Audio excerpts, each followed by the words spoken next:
Hi, I'm Heather. So I'm going to do something a little bit different today. So go and grab a coffee and come back when you've got it and let's have a chat. Okay, you all got your coffee? Great. So, as a hypnotherapist, there's two questions I get asked more than any others. One is, can you make me cluck? Will you make me cluck like a chicken? And can you make me do something I don't want to do? And secondly, why did you get into hypnotherapy? Now, the first one is really easy to deal with. No, I can't make you cluck like a chicken and I can't make you do anything you wouldn't normally do. All I'll do is put you into a really nice, relaxed state where you're able to access those things that you're dealing with, but in a safe way that's gentle and calm. And we can then work on them so that you're not getting triggered by them anymore. It's as simple as that. Second question, why did I become a hypnotherapist? That's a little bit more of a long story. So, excuse me. So just over 25 years ago, I was in the process of emigrating to New Zealand and sold my house, exchanged contracts on my house, and we were all ready to go. And my daughter got taken very, very ill. Woke up one night and my 8-month-old daughter was having a fit. She got taken to the local hospital and they didn't really know what it was. Put her in a coma. We ended up being sent down to Bristol Children's Hospital. Every time they brought her out for coma, she was still fitting. And this carried on for 2 weeks. Eventually, they brought her out for coma and the fits had stopped.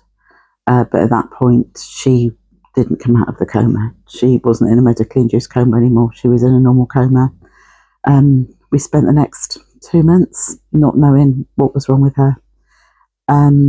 And they did some biopsies, muscle biopsy, liver biopsy, skin biopsy, and sent those off to a couple of hospitals, one in America and one at Great Ormond Street.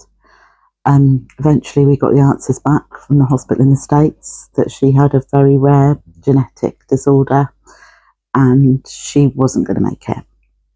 At that point, they asked us what we wanted to do. My gut reaction was I wanted to bring her home. But they talked us out of that because they said that with all the equipment and things needed, it would make it even more stressful than it was already going to be. So we ended up taking her down to Little Bridge House, which is an amazing children's hospice run by Children's Hospice South West, and it's based in Devon.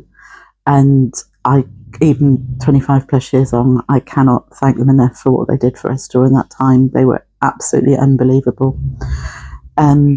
She eventually passed away 3 weeks before her first birthday. At that point, we just didn't know what to do. Our life had been torn apart. We'd lost our house, in fact, because we'd exchanged contracts, and we decided to still go ahead and move to New Zealand for various reasons that I'm not going to go into. The marriage broke down. It's very common when you've lost a child, and I ended up coming back to the UK 2 years later. At that point, I just didn't know what to do with myself, and I felt I'd lost everything. And I ended up in hospital, and I spent 3 months as an inpatient in hospital, being treated for PTSD and depression. And while I was in hospital, I saw a lot of people that were in there and were sent home with medication, and then a few weeks later they'd be back, and it was a bit like a revolving door. And I sort of thought to myself, God, is this going to be my life for the rest of my life? And it was almost a bit of a light bulb moment for me. And I realised that I had to start living again. So after a lot of work, I eventually got my life back on track and started living again. Obviously, it was a different life and a part of me was always missing.